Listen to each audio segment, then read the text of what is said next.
Hello guys, welcome to another video. Today I'm making 1 mark series for physiology, biochemistry. There are about 15-16 people who joined the group. They have downloaded the PDF, so I realized that I think it's helping out people.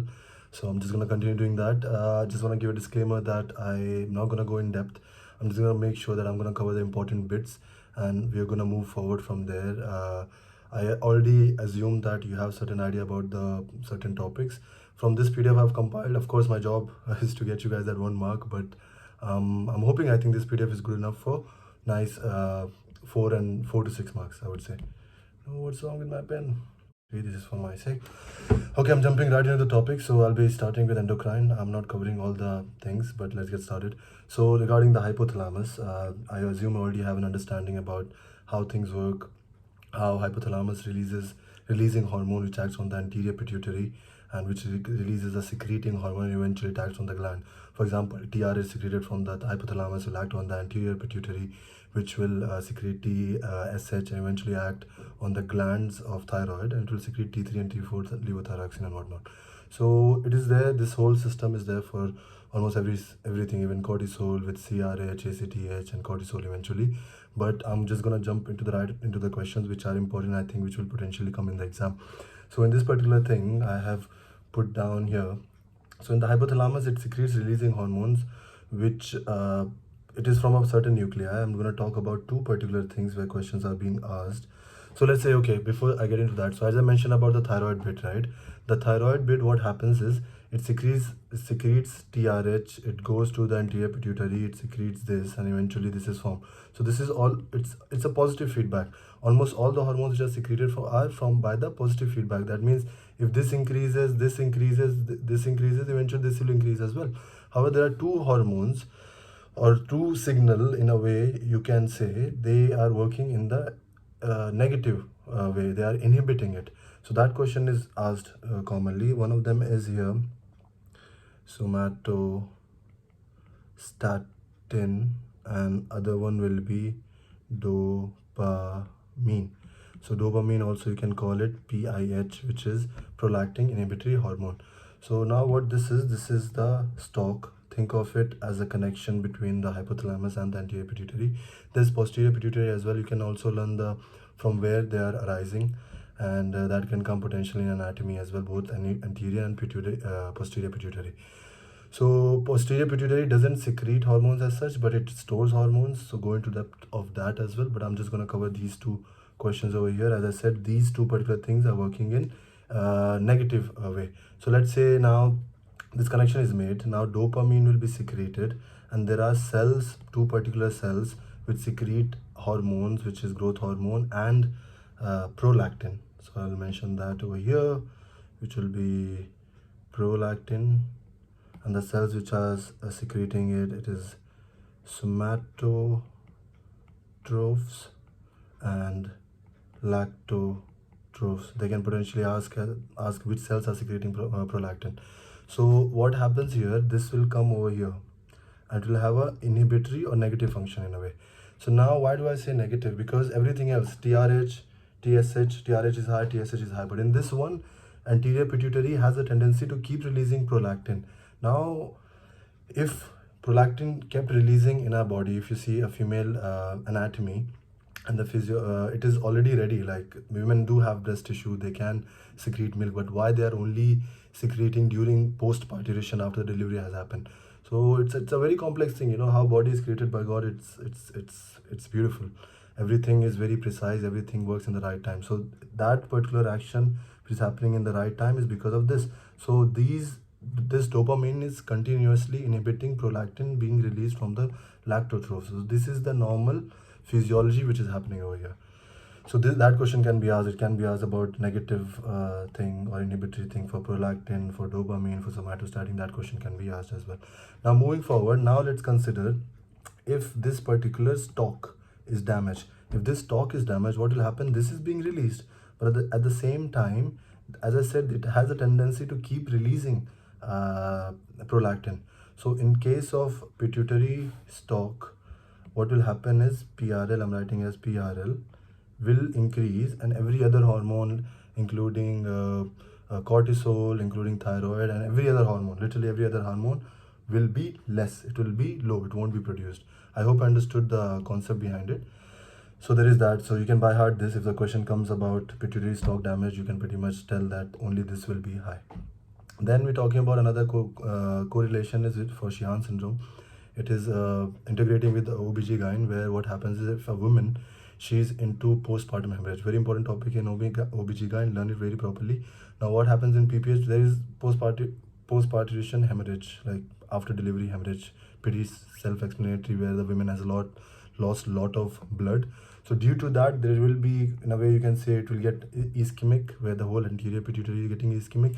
Even though if this function is working, that function is working, anything is working, this will not be able to produce any hormone. If that is the case, even prolactin will not be released. So in that case, what happens is, you can learn the symptoms of Sheehan syndrome is that after, see, in a way, if you see, when a woman gives birth, the main thing after birth, what a mother does is she would feed the baby.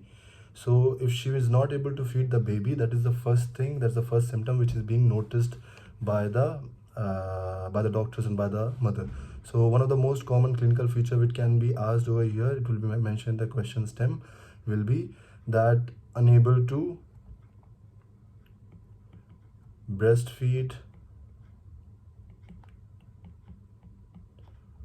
after delivery or post parturition. I'm sorry, I'm writing short form, writing fast, my handwriting is bad as well. So that the 3-4 things which I've covered, potential question can be asked from there. Now we're moving into prolactinoma. I think this video is going to take a lot of time. Now another thing which is usually asked clinically is prolactinoma. They can ask what is the most common anterior pituitary tumor, and the answer will be prolactinoma. Most common APT, I have put it here. What is the tumor? It is a tumor of the lactotrophs, which I have mentioned over here. If there's a tumor here, then PRL will keep increasing. It will keep increasing. Another question, if PRL is increased, you'll have these symptoms. Galactorrhea will be there. Without giving birth, a woman is able to produce milk. There'll be amenorrhea, there'll be absence of menses, and it can lead to gynecomastia as well. They do ask this, but most probably, this is what they ask as a clinical feature is, just imagine in your brain, if there is, just think of it in this way, there is a box and there is wiring going. This wiring is for eyesight and all that. Now, if there is a tumor compressing it, if there's a box and the wires are getting compressed, in a way, there will be consequences behind it, right? So if the consequence which happens based on that is called bitemporal hemianopia. So why it happens? It happens due to the compression of that box. Now consider that box as optic chiasm. So if that optic chiasm get compressed, it will lead into bitemporal hemianopia. What is hemianopia? Is basically half eyesight in a way, hemi. So this is the graphical representation of bitemporal hemianopia, in which you'll be able to see in the temple, but the periphery will be lost. So this also integrates with ophthalmology. Learn this well. There are other things as well, homonymous hemianopia as well. So learn that. But most commonly, if the question is about prolactinoma, this will be the answer. They can ask this as well, they can ask this as well, they can ask this as well.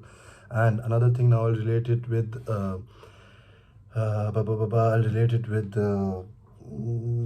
pharmacology. They will ask you potentially what is the drug of choice. The drug of choice is cabergoline, and if the option is not there in cabergoline, you can go with bromocriptine as well. Usually they can be given together. Yeah. So why these drugs are working? These drugs are working? These drugs are dopamine agonist. These are dopamine agonists. That means they are positive for dopamine. They will stimulate this. They will increase the dopamine in a way. If that happens, eventually this will be inhibited and prolactin will be less or none. So that is the whole purpose. In the case of prolactinoma, increased PRL is there, yeah, prolactin is there. So our job is to decrease that. If we increase dopamine in our body, eventually prolactin will decrease. Another thing, in case what they can ask is, maybe it could be surgical correlation, is that what is the surgery which is done for prolactinoma? It is called Transphenoidal rejection of the tumor. So I think that pretty much the name of the surgery is enough, but the surgery is done through the nose and you basically go reach there and you just reject the tumor. Okay, moving forward, another thing, this is also OBGYN related, where this is very commonly asked. They ask about lactogenesis, galactokinesis, and galactopoiesis, and they ask which hormones are responsible for it. So I mentioned it here very clearly. Now, initiation of milk secretion, the definition is this for lactogenesis. Which hormone is responsible? It is prolactin. Galactokinesis. What's the meaning of galactokinesis? The movement, the ejection of the milk. It happens due to oxytocin. Now, galactopoiesis, it is maintenance. Learn the definition. If you are clear with the terminology, it will be easy for you to get the hormones thing. It is due to prolactin, and if not mentioned, if it's mentioned prolactin plus oxytocin, that will be correct as well. Then mammogenesis, basically development of the mammary growth. That happens due to which hormone? It will be due to estrogen and progesterone. If you know this, I think most commonly one question can come from here. I think it was asked for us, it can be asked for you as well. Then moving forward, I talk about vitamin D production. It was asked, I think, 4 years ago, and I haven't seen it in a while, and I'm hoping this comes as well. I made it very easy. I saw big pictures and it was very hard, and I think if you remember this much, maybe potentially you'll be able to solve the question. Now what happens is there is cholesterol in our skin. When the UV B rays of the sun act, like basically fall on our skin, the cholesterol will get converted into cholecalciferol, and then eventually that CCF or cholecalciferol, I'll call it as CCF, in the liver will get converted into 24 hydroxy or OH cholecalciferol, 24 OH CCF. Now this one will in the kidney with the help of enzyme called alpha-1 hydroxylase. Alpha-1 hydroxylase in kidney, it will get converted into calcitriol or 1,25 dihydroxy cholecalciferol, also called active vitamin D3, which is the end product. So I used to get confused between these three names, and I was like, where is this in the whole production? But these three things mean the same thing. By heart, that I think potentially not very high still, but can be potentially asked. Now, I don't know why I did this, but I saw it in my physiology book, and I think it's important. I think first thing you should know is these are the ear ossicles. This is malleus, this is malleus, this is incus, and this is stapes. Learn the figure of it. They can give the, questions based around it. This one looks like, this one's smiling. That's how I used to remember. It has a big head. This one looks like alien. That's how I used to remember. And the sizing is like this. It is MIS. Basically, malleus is bigger than incus and bigger than stapes. Learn the figures. I don't think you need to go into much depth of all the processes, but it can be potentially asked, so why not? Might as well learn it. Another integration I mentioned here is from the anatomy, from where these malleus, incus, stapes are derived. You can go the derivations in the anatomy in fine detail for almost everything, but I have mentioned only here for three things. So malleus, incus, it comes from the first arch. Stapes, it comes from the second arch. Tympanic membrane, it comes from all the three layers, not just ectoderm. It comes from ectoderm, endoderm, and mesoderm. So potential question can be asked here as well. Now moving forward, I'm talking about the messengers. We have CMP, CGMP, and IP3. Let's start with CGMP. Very repeated question, multiple time asked. You just have to by heart. There's nothing in depth about this. CGMP for nitro, NO, BNP, ANP. For cyclic AMP, it is almost all the hormone, all the anterior pituitary things, and these extra bit which I have mentioned over here. IP3 consider is like wherever and whenever I look at IP3 as something which produces calcium, and wherever there is movement happening. So for example, oxytocin, it doesn't work here. I think I've told something weird, but IP3, if I'm not mistaken, it happened through calcium. It works through calcium channels. So all these three, they are primary messengers, and these are the things for IP3 as well. Inositol phosphate 3, I believe. So there's another integration which is mentioned over here with the person's note which I have put down. What is oxytocin for? It is for uterus contraction. Histamine is for bronchoconstriction. Angiotensin for vasoconstriction, and ADH for vasopressin. I'm sorry if there is a little bit commotion outside. Then moving forward, this question is asked a lot. Tyrosine kinase receptor, it is for two particular things, which is insulin and ILGF1. Another question which can be asked over here, this is produced from where? It is produced from liver. It kind of works like growth factor or growth hormone. Now it's the same thing mentioned here. For all the steroid, being testosterone, estrogen, and progesterone are internuclear. Cytoplasmic is for aldosterone and cortisol. And sex hormones, including that plus T3 and T4 is by intracellular. You just have to by heart. This is just a straight up table for you. And then moving forward, I'll be talking about ventricular myocyte action potential. Very important graph which usually comes. If you will go into the depth of the physiology, they don't ask direct questions now, so they ask based on these graphical representation. Now, I put down two graphs here, 1 and 2. Whatever helps you remember, I put it down. Whichever I've used, I put it down. So there is 4 phases. There's phase 0, phase 1, phase 2, and phase 3. Phase 0 will cause depolarization. Phase 3 will cause repolarization. Depolarization, it happens due to sodium influx, due to movement of the sodium into the body. Repolarization due to movement out of the potassium, which is K plus efflux. Phase 1 is due to K plus efflux as well, and phase 2 is due to K plus efflux plus calcium influx. That means the potassium is going out and the calcium is coming in. You just have to learn it in such a way. This line, this bit, and this bit, learn 0, 1, 2, 3. Then it starts with Na, K, and Ca, and then K. So if you just draw this and try to remember like how I try to write it down, you'll eventually try to remember this. Now we have everything about left ventricle, about the pressure, about the volume. They do not ask that question, what is stroke volume, what is this when the atrioventricular valve opens and all that. They are asking question on this particular graph. I have practiced it, I put that as well, I have put this particular thing as well. So in this one, first there will be these points will be there. I tend to start learning it from, this is IVC's isovolumetric contraction. So this is isovolumetric contraction, this is isovolumetric relaxation. If this is on this side, this will be on the opposite. And then eventually, if this and this you by heart, then there's only one line on top. You divide it into this. This is RER, and this is SER. Both of them are ejection phase.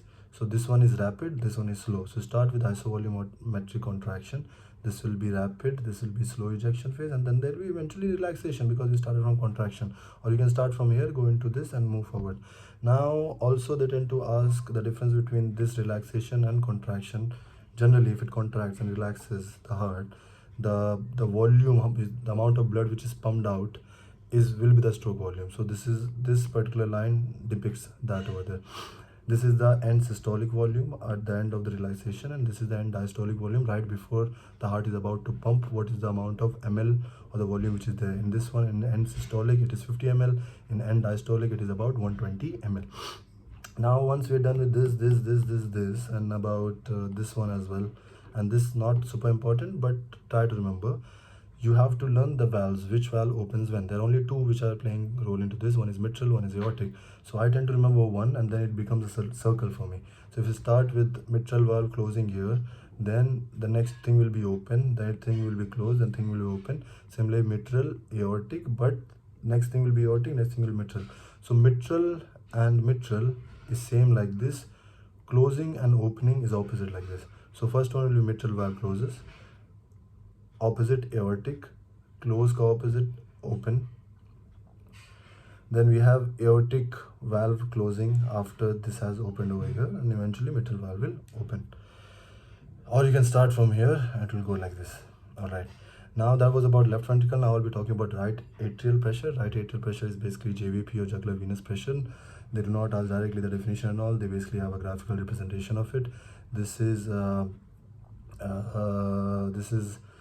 these are the different waves which are being produced, and I believe I have to write it out. A represent contraction, this one is relaxation, this one is venous filling, and this one is atrial emptying. Y is for atrial emptying.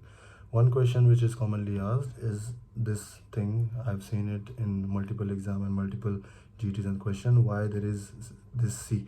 This happens due to bulging. What am I doing? I'm an artist. Bulging of tricuspid valve into the right atrium. Alright, then after that they can ask about when these particular things over here, this X, C, Y, is when it is more ahead, when it is less. It can be basically integrated with the different pathologies. Constrictive pericarditis, learn the graph, learn the X-ray, and learn everything about it. Very important topic. Also cardiac tamponade, learn about that through medicine or pathology. What will happen in constrictive pericarditis? There will be prominent X, basically this, and there will be prominent Y, prominent X and prominent Y. Cardiac tamponade, prominent X but absent Y. I just used to buy hard this and I used to remember this all the time. Prominent X, prominent Y, prominent X, absent Y. So this was for pericarditis, this was for tamponade. Most commonly, I'm hoping question is asked from here, but I already put down tricuspid regurgitation, where will be tall V, blunted X, prominent Y, tricuspid stenosis, there will be large A waves over here. So that is done. Now moving forward, there are certain reflexes in the body. I just want to tell you there are 3 of them, and all of them are tachycardic, which increase the heart. All of them are bradycardic, which decrease the heart rate, except one which increases your heart rate, and it is tachycardic. So I think if you just know the name and you know which one is bradycardic and tachycardic, you can, most commonly question can be asked from there, and then I'll tell you extra thing what can be asked in the question stem. For example, as I said, there are 2 of them which are bradycardic, one of them being Cushing reflex. In this, what happens if there's an increase in ICP, or the intracranial pressure, eventually the heart rate will go down. This is the general physiology. Therefore, this will decrease the heart rate. Similarly, with Bezol-Jarisch, what you need to know is they'll mention something about some sort of toxic substances which are harmful to the body. Their person is there'll be mention of the name, like serotonin, loratadine will be mentioned there, or it could be just toxic sometimes substance. Could mention like someone has taken an injection. That will basically be talking about some sort of, it's a chemical, it's like due to a chemical. So that name of that reflex is Bezol-Jarisch, and it will eventually cause bradycardia. The only one which is tachycardic is this one, which is Bain-Bridge reflex. This is an atrial reflex. This is the only one which is tachycardia, as I said. In this one, how I tend to remember this was told by Dr. Siteja. Again, disclaimer that I was teacher of Dr. Siteja was my teacher, and I was an Arise student as well. You can see in the background, the watermark is for Arise, so I've stolen the notes. But yeah, I think it's okay. I hope they don't sue me. If they sue me, I don't have any money. So yeah, the mnemonic, what he taught was when you look down a bridge, you get scared and your heart rate will increase. So that's how he taught us, and that's how I remember it as a bridge. You look down and your heart rate will increase. So this is the only one which is tachycardic.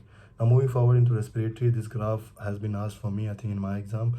Just have to, they will not ask, well, they can ask, learn the definition, of course, but I think they are integrating more graphical representation as well. Also, they want to test the, I'm not saying IQ, but in a way, critical thinking as well. So they are asking the same thing, but in a graphical manner. They can put this graph, they can ask you to mark things.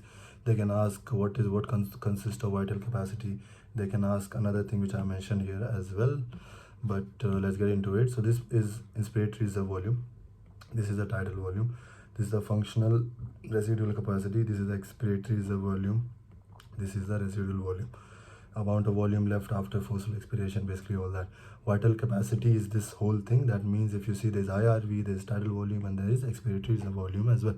This can be potential question. This can be, or they can tell you to mark over here.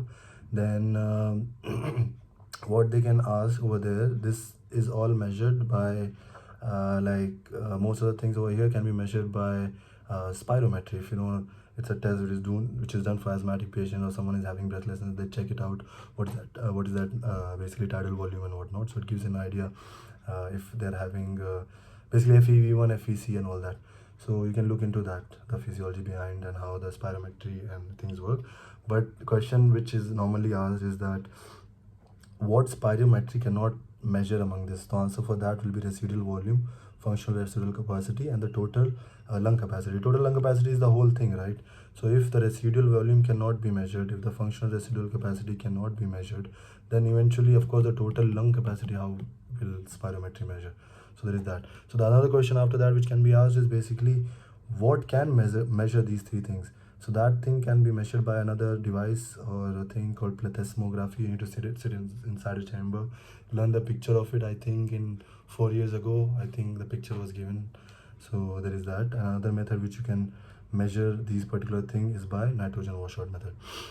Now there is another question. This is a bit, it comes as a numerical, but don't worry, it's not that deep. This is the formula, right? So what it is basically, Q over here, it is flow in the blood vessel, the flow of the blood. This is the radius, okay, and resistance, I'll tell you the correlation.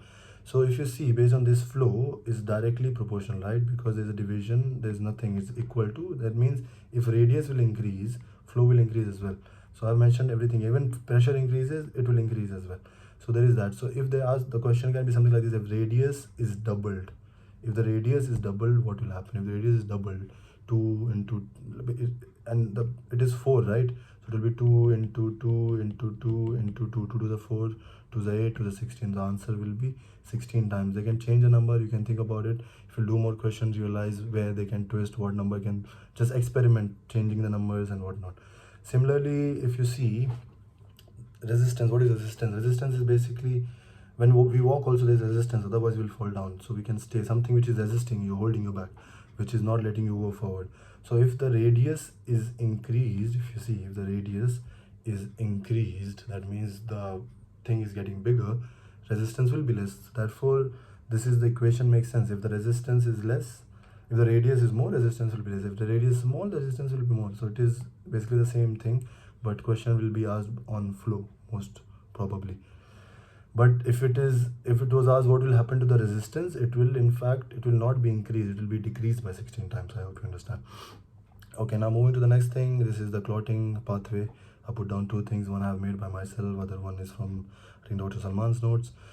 So how I tend to remember and how I tend to draw this in my head: first I put 10 in the center, then I start with 12, 11, 10 is not there, so I'll do 9, I'll do 8, 10 was here, then I will do 7, and then pretty much sorted. You can put 2 directly, you can put 1 here. All right, so in this multiple question can be asked, this pathway is called the intrinsic, this pathway is called the extrinsic, and this is the common pathway, and X is at the center of this.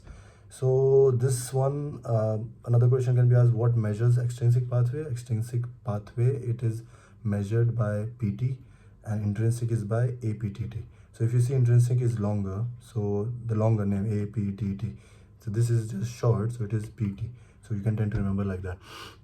Now this is factor number 3. This gets activated, eventually activate 7 and 10, and all the pathway will go forward. So 3 is right here, which happens right after the tissue gets damaged. Again, like, I hope the common, like, if you see, the whole point of this pathway is to basically clot wherever there is damage. Its point is to clot it. So that is the whole goal behind it. It does it by converting fibrinogen into insoluble fibrin. Insoluble, that means it cannot be dissolved. It will get dissolved, what is the point of clotting, right? It will basically leak off and it will die out of blood leak. Stupid joke. Yep. So yeah, if you remember this, then another correlation is there. Factor number 8 is for hemophilia, right? Learn this from pathology. Questions will be asked in it from the hematology bit in pathology. Then another thing which can be asked: what helps in conversion of number 2 pathway? Number 2 pathway is basically thrombin. What helps in conversion of prothrombin to thrombin? It is by calcium. Calcium, how it helps in exocytosis? Let me just write it down. It causes exocytosis. Okay, that question can be asked. Then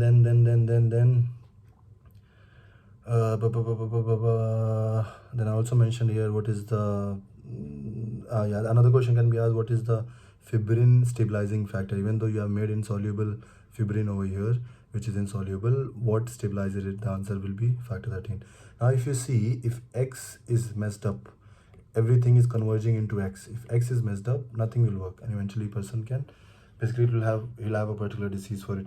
So all the pathways will get messed up, or will eventually get damaged in a way, will get messed up. So the correlation which works over there, it integrates with the pharma and vitamin K deficiency, is that because X needs vitamin K, therefore if there is vitamin K deficiency, this particular thing will not work and cause the whole havoc. Similarly, the same thing is warfarin. Warfarin works by inhibiting K, vitamin K. So this is the pharma link to it, and this is the general pathology link to it. So there is that. Now towards the end of the video, now I have put down something for renal. This particular representation is from Dr. Sriteja. Now, how I tend to remember this is about everything about GFR. Okay, so this center bit, this is the normal representation is glomerulus, where there is the filtration happening, and that's what will determine the glomerulus filtration rate. How to determine? By the blood flowing through it. All right. So the one before that is afferent. The one after that, after the glomerulus, it is efferent. Now, same as afferent nerves, the one which are going away are efferent nerves. So basically the same concept. Now I tend to remember is, like, you can remember from this as well, you can remember from this as well. You have to just put this as GFR. Let's not go into depth, but just put this as GFR and understand how much blood and what blood is coming over here based on the size of this particular afferent one. So let's get started. Now this one, if you see the very first one, if you see it is constricted, afferent arteriole is constricted over here. If it is constricted, that means there is a less blood flow going through it. If less blood going through it, the GFR will be less. End of the story. In a way, the blood flow through the afferent arteriole is directly proportional. If this will be more, this will be more as well. So in this particular scenario, it is constricted, less blood flow, therefore GFR is less. That's how I tend to remember. Maybe I can be wrong physiology wise, but if this question comes, I'll be able to solve it, and I hope you can solve it as well. Now same thing, if you go over here, if you see afferent arteriole is getting bigger, more blood flowing through it, and eventually the GFR will be high. Now we get into this bit. If you see, this is, I told everything about afferent arteriole, but technically if you see, compared to this one is smaller than this one. So in a way, this is small, this is less, so there will be less blood flowing through it, and the GFR will be less. So they can give a graphical representation, or they can put it into words, and you will have to figure out GFR is less or more, or if GFR is less or more, which is constricted and which is dilated, that can be asked. Now there's an exception into this particular thing. This goes under something called biphasic response, in which if you see, this is bigger than this. So the logic is that there's more blood flow coming through this, so the GFR should be high, which is true. So initially GFR will be high, but there's something called biphasic response in the physiology, which will eventually decrease the GFR. That's what happens. So this particular thing is called biphasic response. If you see the afferent arteriole, it is dilated, and this is constricted. Eventually it will be, GFR will be high, and then later on GFR will be less. Now I talked about what causes, I talked about general physiology. Now I'm gonna tell another correlation which can be asked, like what can cause afferent arteriole vasoconstriction. It is by norepinephrine and adenosine. So basically these things will cause decreased GFR due to vasoconstriction of this thing, and eventually the GFR will be less. Same thing, it will be by angiotensin 2 drugs. This particular scenario will be due to ACE inhibitors, and this particular scenario will be due to ANP and prostaglandin. Now, before I went into the physiology, I taught you that I should have started with this. But the whole concept is like how our body is trained and how it is maintaining things, is that whenever there's increased blood in GFR, we need to have a normal range of GFR, right? If it just increase and continuously GFR is going up, it is bad for the body. Anything more, anything extra less is bad. So how it maintains it maintains in such a way that when blood flow is increased, GFR will increase. The AA will get vasodilated. If that happens, there will be vasodilated, as in it will get stretched, not vasodilated, it will get stretched. If that happens, that sends a signal, and that results into opening of calcium channel present over there, which eventually the stretch will reduce and will cause constriction of the afferent arterioles, and eventually which will lead to decreased GFR. Now they can ask this question, Now the question which I think was asked, I saw one of the things was, how is it regulated? How this physiology is regulated? Answer was, it happens due to opening of the calcium channel and the smooth muscles. So yep, that was it for me. I know I rushed it, and I don't feel very happy that I've done it super well. But I'm telling you, this PDF is great. Focus on these topics well. When I say this, not exactly this. If I mention about PPH over here previously, look into PPH from OBGYN. That's a very important topic.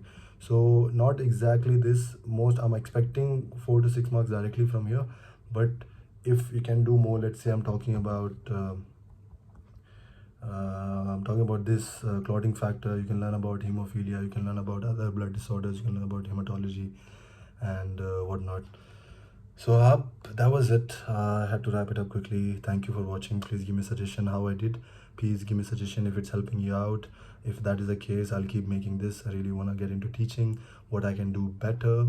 And if you want to see one whole in-depth video, I think in the previous video I mentioned about electron transport chain, that gives you definitely 1 mark. So maybe I can make a video on that in depth. And what should be the next subject? And yeah, you can find this PDF in my Telegram link, which I'll put down in the description. Thank you so much for watching. Until next time, have a good one.